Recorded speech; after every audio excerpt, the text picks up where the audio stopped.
Well, let's talk about the duet that you guys have on the new album. I was just listening to Hanging On. Talk about this song a little bit. Well, I'm to a point where I'm probably, as long as Gwen is willing, I don't ever want to make another album without having at least one collaboration with her on there because she's just so much fun to sing with. She loves music so much, and she loves the studio. She loves writing.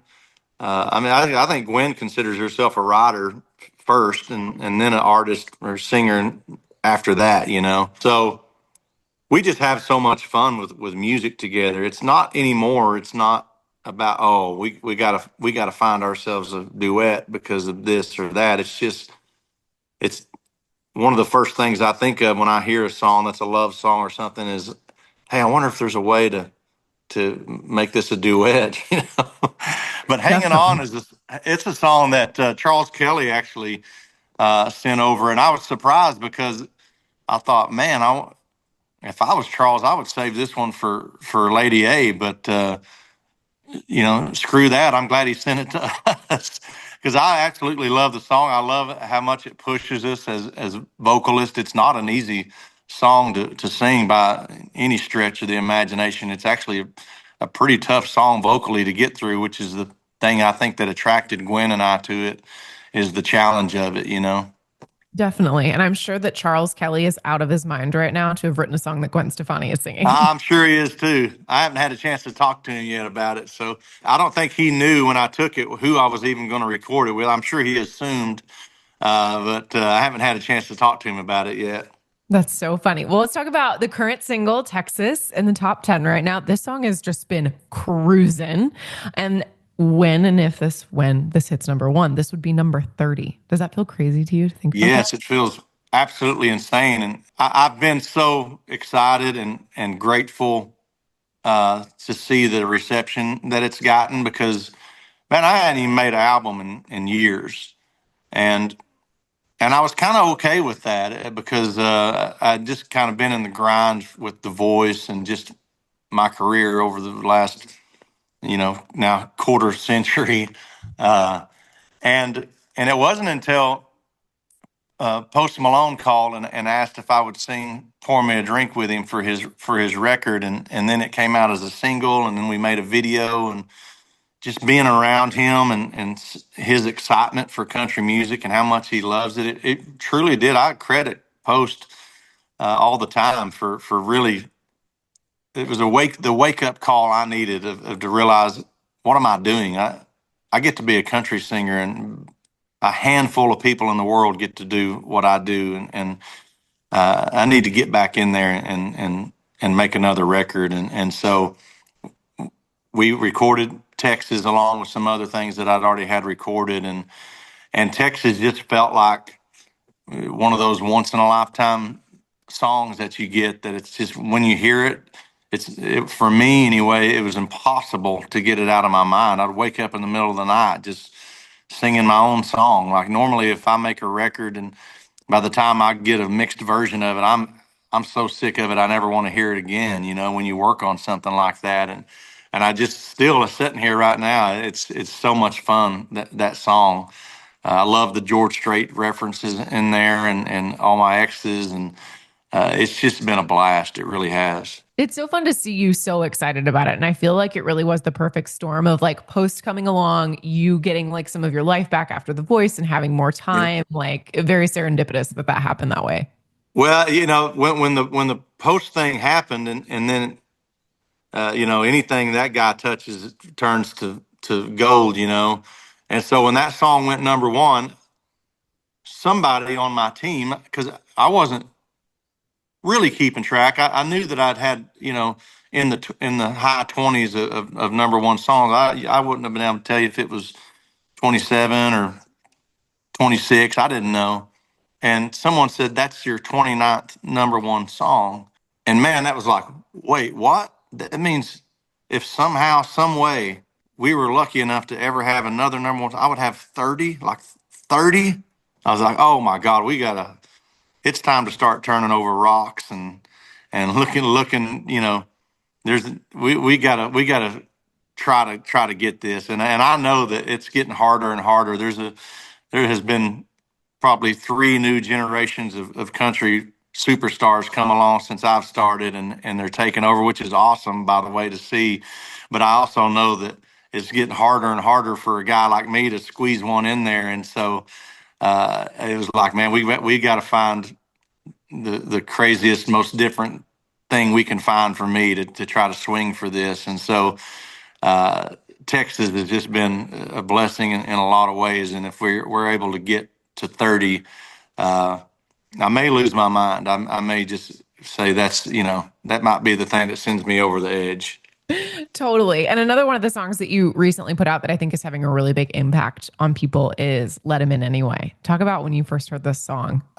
What I was just talking about, I've been doing this a long time, and I can think of one other time that I heard a song for the first time that affected me the way Let Him In Anyway did, and that was a song I had years ago called The Baby, where it was just absolutely was a punch to the gut. I mean, Let Him In Anyway is just, it's hard to find songs that haven't been written already, at this point. And that song to me comes in a way that I've never heard anyone say it like that before. And I think it's a thought, it's a subject that we've probably all thought about when we've lost someone, or even about ourselves. Like, hey, am I going to be ready? You know what I mean? If this happens, and whatever your beliefs are, there's just no way that it doesn't cross your mind. And the way this song is written in such an honest, conversational way, Hardy is just, I mean, the guy is just brilliant, I think, and he's been really good to me, and I think we've been an important part of each other's journey. Uh, he certainly doesn't need me anymore, and the fact that he sent this song over to me and let go of it means a lot to me. It really does.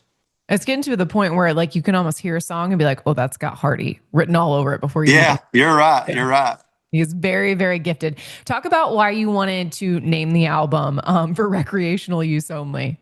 Well, I wish I had some big good story for you about it, but Katie, I got I hate naming albums. It's like the worst. Like, wait a minute, like I don't know what to call an album. Like I call it call it album number 10 or album 12, whatever it is. And my manager was texting me going, man, listen, like it's not funny anymore. They really need to know the name of the album. Like it's time to they got to these days they make vinyl albums, which I think must take months before the album actually comes out. And so you got to have this stuff ready. And I go, I don't know. I don't take myself that serious. I said, you know, call it for recreational use only. And he goes, perfect. I like it. We'll print it. And it's like, I really didn't think about it that long. And so it is kind of a stupid name for an album. But at the same time, I know that if anybody knows me at all or follow me, they know I don't take myself seriously. And I don't want anybody to think that I take, uh, you know, what I do so seriously that I can't have fun with it also. So I thought it was a goofy name for the album and maybe one people would remember. I loved it. The second I saw it, it made me giggle. I was like, this feels so much like Blake. And it makes me love it more that you just like threw it out there and they're like, I don't care. Name it something. name it whatever you want. Yeah. I already had an album years ago called Blake Shelton, so I couldn't do that again. So damn it. I know. It's like you use the self-titled one and you're like, never get to do that again. Out of material now. Yeah. You've been out on the Friends and Heroes tour with some of your best buddies. What have been the highlights of this so far? Well, Craig Morgan and I have been great friends for years. Trace Atkins and I have been great friends for years. He's actually also a friend of me. He's just the grumpiest, meanest jerk in the world. I love him. He's literally my brother. Uh, Dina Carter was the not, I don't want to say shocker because we all know what Dina brings to the table. I mean, but I just haven't had a chance over the years to spend that much time around her. And she's just literally, walking sunshine. I mean, she truly is the sweetest person in the world. I don't, you never see her without a smile on her face and just happy to be there. And I loved every night watching her perform. I didn't miss any of her performances. I watched her sing Strawberry Wine every single night, and I watched her just melt the room with that song, and it was just really cool to see. So I don't worry about hurting Craig and Trace's feelings by saying, she was definitely my favorite part of the tour. She was just she blows me away. She really does. That's so amazing. And then you've also got this new project that you're working on, The Road. I got to sit down and I talked to Keith a little bit about it. And I just think that the concept of this is so cool. And he seemed so excited about that too. How did you guys kind of come up with this? So I started a production company a few years ago. We have a show called Barmageddon. It's just a crazy, stupid show that we did for USA Network, and when I quit The Voice, I quit it because I just felt like I needed a break. And then once I had a break, then you start coming up with ideas, which is what you do with time on your hands, I guess. But my partner, Lee Metzger, with my production company, he's actually had the idea for the show. He goes, why don't we do a show, a singing competition show where it's like people playing bars? And I thought, well, that'll never be able to be shot. There's no way to do that. He goes, yeah, it can open for somebody. And so the more we talked, and the more I was able to bring ideas in from years and years of working on The Voice, of things that maybe if I was the boss, I would have done different. And so by the time we kind of had the idea mapped out, and then Taylor Sheridan got involved, and he had his ideas of how to make it cinematic and look like nothing else you've ever seen in the singing competition world. It was like, well, we need a headliner. We need these artists to be opening for somebody. And of course, Keith, I mean, name another.